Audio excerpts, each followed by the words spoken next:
20 দিন ধরে জেলবন্দি সন্ন্যাসী চিন্ময় কৃষ্ণ দাস তার হয়ে কোনো আইনজীবীকে দাঁড়াতেই দেওয়া হচ্ছে না। সুপ্রিম কোর্টের আইনজীবী আদালতের দ্বারস্থ হলেও আজব যুক্তিতে খারিজ হয়ে যাচ্ছে আবেদন।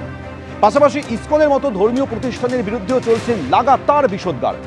এবার ইসকনের বিরুদ্ধে লড়াইয়ের হুঙ্কার দিলেন বাংলাদেশের এক আইনজীবী। উদ্দেশ্যমূলক প্রচার চলছে, ইসকনকে ভিলেন বানানোর চেষ্টা হচ্ছে, দাবি রাধারমণ দাসের।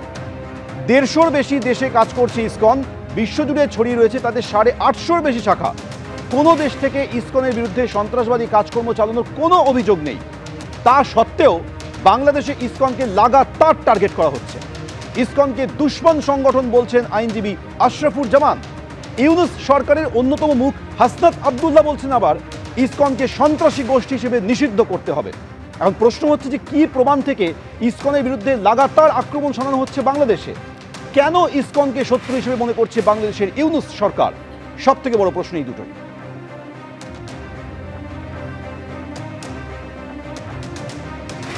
ইসকন সাম্প্রদায়িক বক্তব্য দিয়ে যাচ্ছে।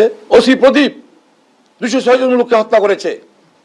সেই হত্যার পিছনে কি ইসকন জড়িত নয়? অবশ্যই জড়িত রয়েছে। আমরা তাকে ছেড়ে দিতে পারি না।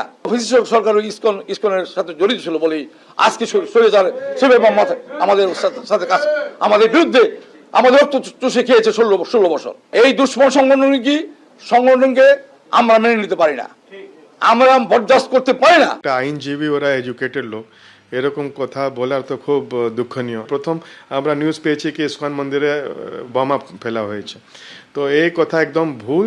আমরা এটাই ভয় পাচ্ছি যদি ইসকনকে এরকম ভিলেন বানানোর চেষ্টা চলে, মিথ্যা কথা প্রচার করা হয়, তো এটা খুব ঘাতক হবে।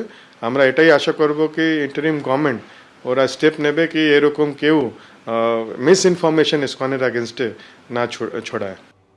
নতুন রুটে মেট্রো ট্রায়াল রান হলো শনিবার। এবার মেট্রো করেই পৌঁছে যাওয়া যাবে বিমানবন্দরে। দমদম থেকে নোয়াপাড়া হয়ে বিমানবন্দর পর্যন্ত রুটের ট্রায়াল রান শুরু হলো এদিন সকালে। এই রুটের পোশাকি নাম ইয়োলো লাইন।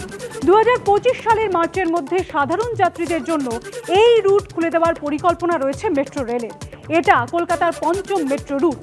বর্তমানে ব্লু, গ্রিন, পার্পল, অরেঞ্জ রুটে চলে মেট্রো পরিষেবা।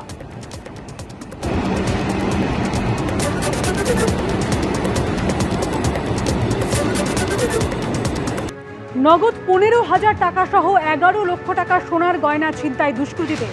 হাওড়ার উনসানির সুভাষপল্লীর ঘটনা।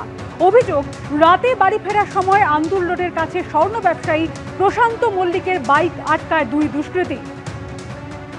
সিসিটিভি ফুটেজের ছবি আপনারা দেখতে পাচ্ছেন। যেমনটা অভিযোগ করা হয়েছে, রাতে বাড়ি ফেরার সময় আন্দুল রোডের কাছে স্বর্ণ ব্যবসায়ী প্রশান্ত মল্লিকের বাইক আটকায় 2 দুষ্কৃতী।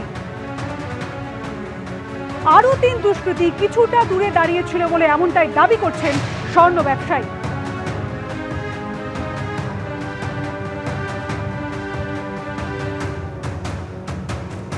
এরপরেই তাকে ধাক্কা মেরে নগদ 15,000 টাকা ও 11 লক্ষ টাকা সোনার গয়না নিয়ে চম্পট দেয় দুষ্কৃতীরা।